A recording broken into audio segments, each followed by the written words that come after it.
Bem-vindos ao canal Falando Sobre. Aqui quem fala é Fabiana Castelo Branco e hoje nós vamos falar sobre ciências sociais. E aí, quando foi que surgiu as ciências sociais? Quais disciplinas fazem parte dessas ciências? Então, olha só, as ciências sociais é uma área de conhecimento formada a partir de 3 disciplinas, tá bom? Essas 3 disciplinas, elas fecham um conjunto chamado ciências sociais.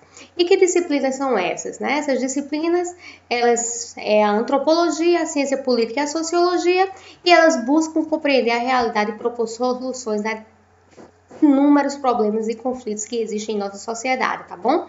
Porém, cada ciência estuda uma parte diferente, tá bom, de nossa sociedade.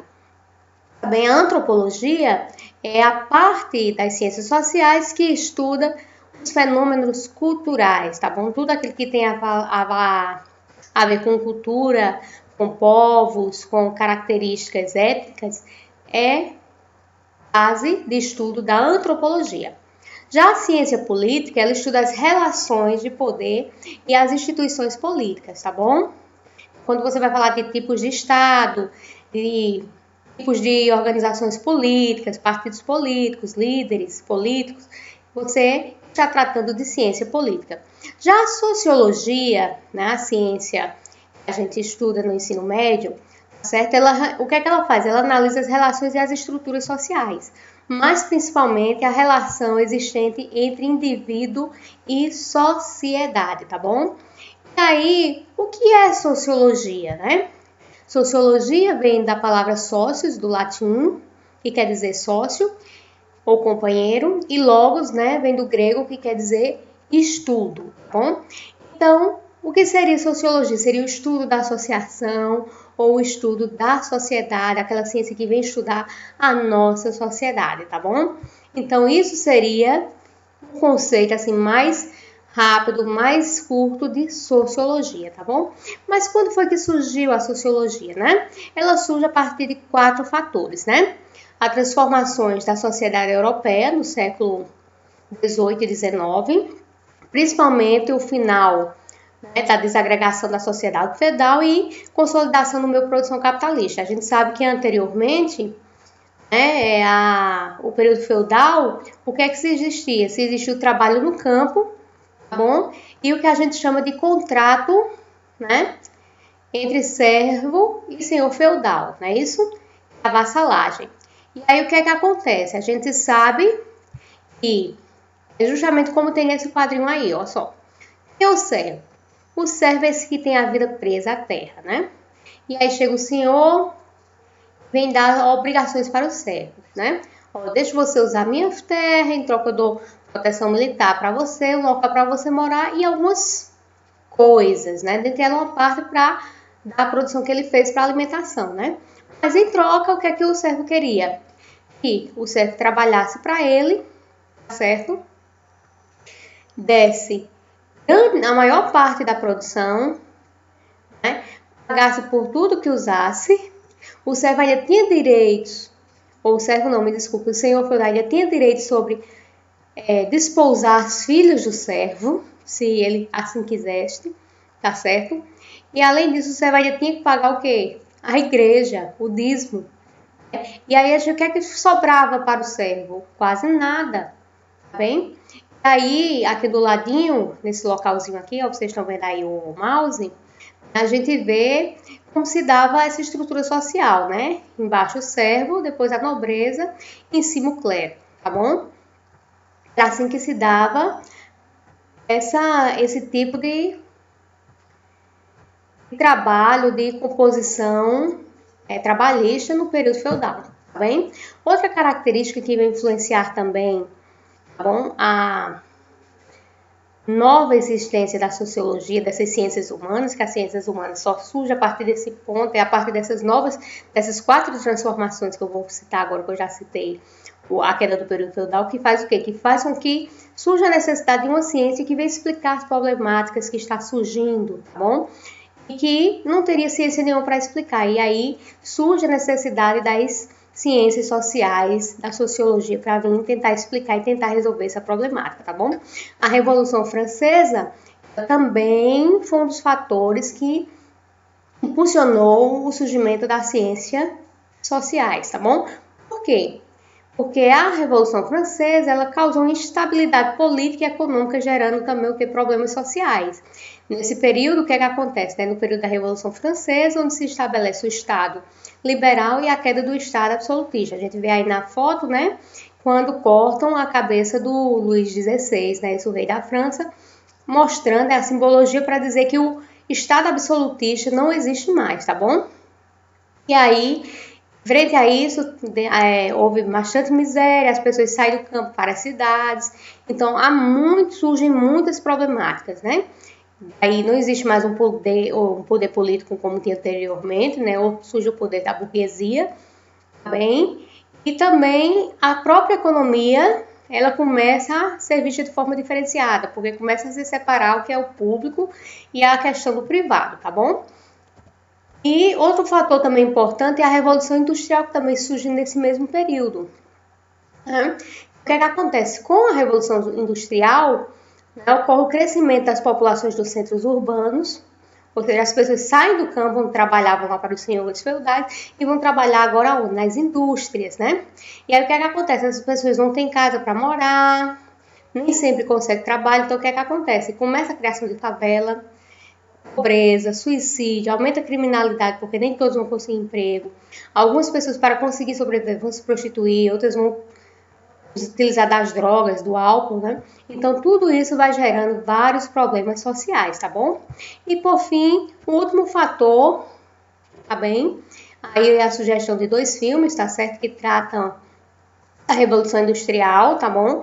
O Germinal e os Tempos Modernos, de Charles Chaplin, também são filmes clássicos. E, por fim, o último fator, tá bom? Que seria a ascensão do racionalismo, empirismo e o declínio do teocentrismo. Como assim? Anteriormente, no período medieval, toda a explicação da sociedade, tudo que era se explicar, se voltava para a teologia, para as interpretações religiosas, né? Então, se chovesse, porque Deus quis, né? Deus fez a Terra, então a Terra é o centro do universo.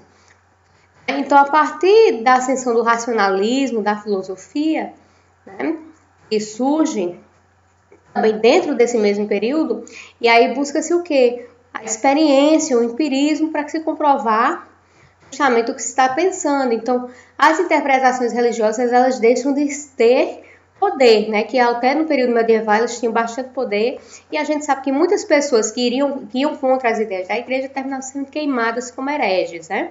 E nesse período aqui, a igreja ela começa a perder seu poder também político, tá bom? Aí algumas imagens que representam essa ideia, né, da igreja, a gente percebe aqui nesse local, ó, tá tendo uma tormenta no mar e é como se os deuses estivessem provocando a tormenta, né? A ideia de Deus protegendo o mundo, né, essas questões, né? E aqui a ideia do geocentrismo, né, do Cláudio Ptolomeu, né, no início da era cristã, onde ele dizia o quê? Que se Deus fez a Terra, né, isso, então a Terra era o centro do universo. E tudo tinha que gerar o que em torno da Terra. Né? E tem até passagens bíblicas que diziam isso. Então, quem era contra essa ideia, tá certo? Quem fosse contra essa ideia terminava sendo morto na fogueira da Inquisição como herege. Né? Até que é quando surgiu Nicolau Copérnico, né, disse que não, que o Sol, né, é o centro do universo, né, que é a teoria heliocêntrica, né? E aí o Galileu Galilei também ele vem reforçar essa teoria mais tarde e até ele nega perante a igreja para não ser morto, né? E surge também mais tarde, após essas ideias, uma corrente filosófica chamada positivismo, né? Criada por esse senhor aí da foto, Auguste Comte, né?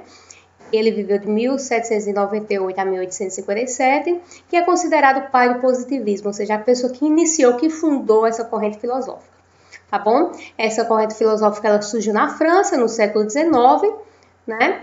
E essa escola ganhou muita força, principalmente na metade do século XIX para o começo do século XX, que é quando chega ao Brasil, né?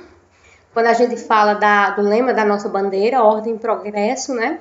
Ela tem uma grande influência do pensamento positivista, tá certo? Porque para Augusto Comte, cada sujeito tinha uma função, assim como ocorre nas colmeias de abelha, tá certo? E o que é que ocorre a partir disso? Essa função teria que ser ordenada para que se houvesse ordem, porque a ordem iria gerar o progresso e o progresso de toda a sociedade, tá bom? E aí, o que é que defende o positivismo, né?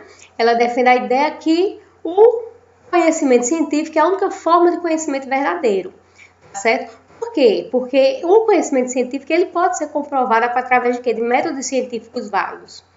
Né? Então, a partir disso, os conhecimentos ligados às crenças, superstições, né, ou teologias, ela passa a ser desacreditada, uma vez que ela não pode ser comprovada, né? Ninguém pode comprovar que Deus existe, né? É somente uma questão de fé.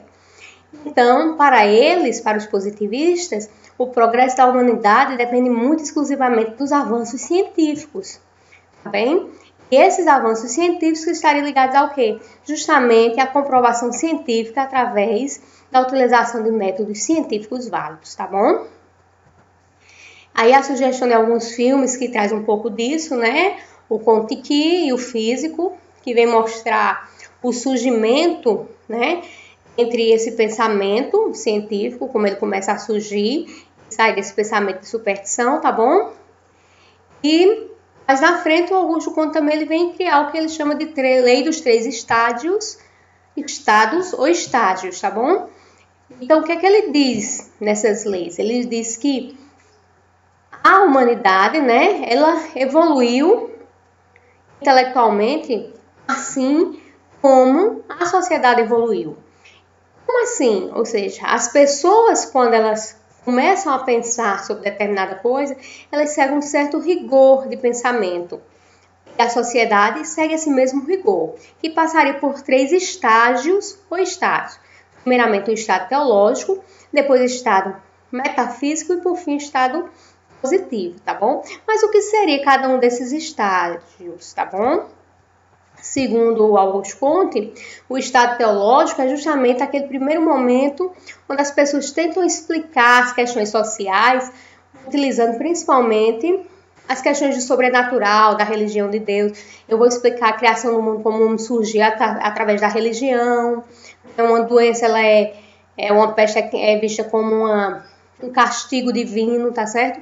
Então, isso que prega esse primeiro estado, né, que a gente chama de estado teológico ou pensamento religioso, tá bom? Ele vem justamente explicar as coisas do mundo, da sociedade a partir dessa visão, tá bem? E aí, depois surge o estado metafísico, que é isso. As pessoas começam a utilizar o que a gente também chama de racionalismo, a razão, tá bem? Aí começa o quê? A predominar o pensamento filosófico, a filosofia, tá certo? A essência dos fenômenos e do desenvolvimento da matemática e da lógica. A partir de agora, as pessoas não vão acreditar em algo só porque Deus disse algo sagrado tem que ser aceito. Não. As pessoas elas começam a questionar, especular sobre isso, utilizar a razão para chegar a um contexto, para chegar a um determinado, vamos dizer, um determinado conceito sobre determinada coisa, tá bom? Já o último estado seria o estado positivo, que é o estado lá bem chamado como pensamento científico, ou estado de Augusto Conte, né? Isso que o Augusto Conte vem nos propor. Ele vem dizer que não, que o conhecimento realmente que passa uma certa utilidade e que seria realmente comprovado seria esse conhecimento científico. Por quê? Porque ele baseia-se na cuidadosa observação da ciência, dos fatos empíricos, dos fatos naturais, tá certo? Que somente essa ciência positiva, certo? Que o Augusto Conte vem propor, é que seria capaz, tá certo? De mostrar uma utilidade prática para a sociedade. Isso é o que vem pregar o positivismo, tá bom? Do Augusto Conte. Tá bem? E a nossa aula hoje fica por aqui. Eu me despeço de vocês. Um abraço. Fiquem com Deus.